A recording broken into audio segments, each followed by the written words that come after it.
हबीब करीम सल्लल्लाहु अलैहि वसल्लम जा प्यारा उम्मती हो। हजरत सैयदना नवाबुल औलिया हजरत मूसा नवाब अलैहि रहमत व रिदवान ओ जो हजरत गौसुल हक व दीन हजरत गौस बहाउद्दीन ज़करिया अलैहि रहमत जो सौट हुयो इक्तिसाबे फैज़ उन खां कंदो रहियो ऐं जिंदगी मुबारक उन जी सुहबत में उन जे फैज़ हासिल करण में गुजारी।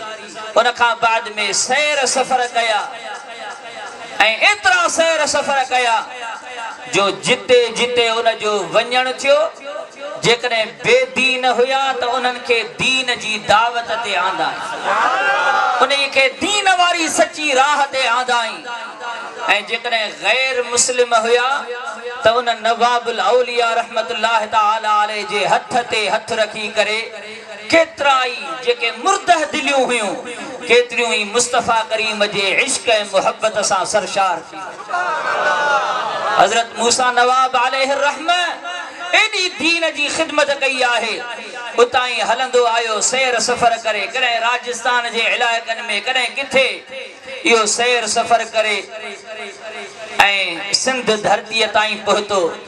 अल्हम्दुलिल्लाह ही जेको फैज़ अॼु नज़र अचे पियो इहो सभु उन ई सुहिणे हिन इलाइक़े में आयो मूं ॿुधो आहे पढ़ियो आहे त ही जेके बि बिरादरियूं आहिनि इंढड़ बिरादरी आहे ऐं झुलन बिरादरी भारा बिरादरी ॿियूं जेके काफ़ी बिरादरियूं आहिनि इहे उन्हीअ जे हथ ते हथ रखी करे इन मुहम्मदी दीन में दाख़िल थिया।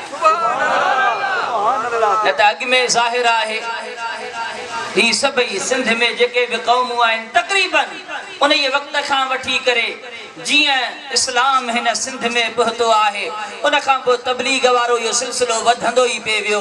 कॾहिं अल्लाह जो वली किथां अचे को भलारो किथां तशरीफ़ वठी आयो जिन हिन बरे सग़ीर में दीन जी दावत आम कई। जियां हज़रत गौस हिंद रहमतुल्लाह ताला अलैहि हज़रत ख्वाजा मुईनुद्दीन चिश्ती अजमेरी रहमतुल्लाह ताला अलैहि जे लाया त उन 90 लख हिंदुनि खे कलमू पढ़ाए करे मुसलमान अल्लाह जे वलियन जो फैज़ आहे। अल्लाह जे वलियन अची करे सिंध धरतीअ के इस्लाम जी शमअ बारे करे रोशन कयो। भिटाई घोट इन्हनि आस्थाननि जे लाइ दुआ कई तमाम जो सुभान अल्लाह। भिटाई घोट तो अर्ज करे त अल्लाह जुंग जियन ने जनी अझे घारियां या रब करीम शल ये जुंग जियंदाई रहन ये आस्ताना हमेशा आबाद रहन जिन जे अझे में साए में असा आम मुसलमान जिंदगी गुजारे रहा आयूं। कदे भी जेकरे का परेशानी थी दिया अल्लाह जे वली जे आस्ताने अची करे पंहिंजो दर्द ते पेश कबो आहे।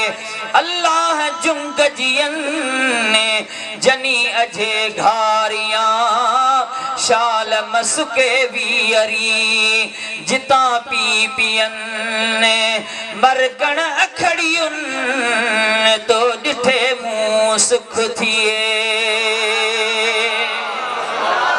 चल ये खूह आबाद रहन जिता उन्यारा उन्या पंहिंजी उजाइन था।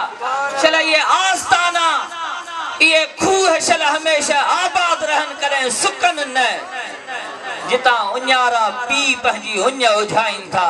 असां दीनी रूहानी अखलाकी हर तरह जी जो सबक जे करें हासिल कंदा आहियूं त इन्हनि आस्थाननि तां कंदा आहियूं जिता अॼु बि प्यार मोहब्बत अमन ऐं सलामतीअ जा दर्स मिलनि था हिक ॿिए जे इज़त ऐं एहतराम जा सबक मिलनि था। दुआ कयो त शल रब करीम पंहिंजे महबूब जे सदके में असां सभिनी जे मथां पंहिंजो ख़ासि लुत्फ़ ऐं करम फरमाए। शल रब करीम इन्हनि अल्लाह जे वलियन जे दसियल हुक्मन ते अमल जी तौफीक अता फरमाए। ज़रूरत इन ये गाल जी आहे अल्हम्दुलिल्लाह ही प्रोग्राम थियन था पर इन प्रोग्रामन जो जेको मकसद है उन ते भी नजर रखो।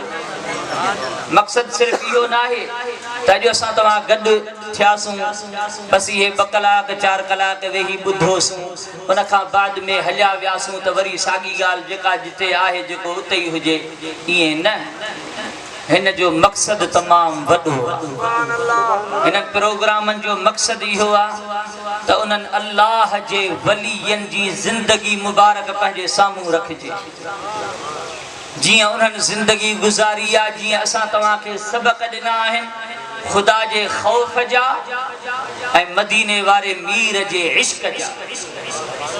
इन्हन अल्लाह जे वलियन इहे सबक दिना केड़ा खुदा जो खौफ ए मदीने वारे मीर जो इश्क ए हर अल्लाह जे वली जो अदब ये इन्हन कामिल बानन जा सबक आहिन जेके मुस्तफा करीम सा निस्बत रखन था उन हर मुसलमान जो अदब वो अल्लाह जो सालिह नेक बानू हुजे को वली हुजे या वरी मदीने वारे मीर जो बचड़ो को अहले बैत हुजे उन्हन सभी जी इज्जत एहतराम दिल सा करण इहो मोहम्मद करीम जे उम्मती जे मथा फर्ज आहे। दुआ कयो त शल रब करीम इहे आस्ताना आबाद रखे असा जो ही खिदमतों पंहिंजी बारगाह में शल रब करीम कबूल फरमाए। इन महफिल में जेको भी असा आज जिक्र खैर बुधी रहा आहियूं शल रब करीम इन पाक जिक्र के असा जे लाए बिनी जहानन में छोटकारे जो जरियो बनाए।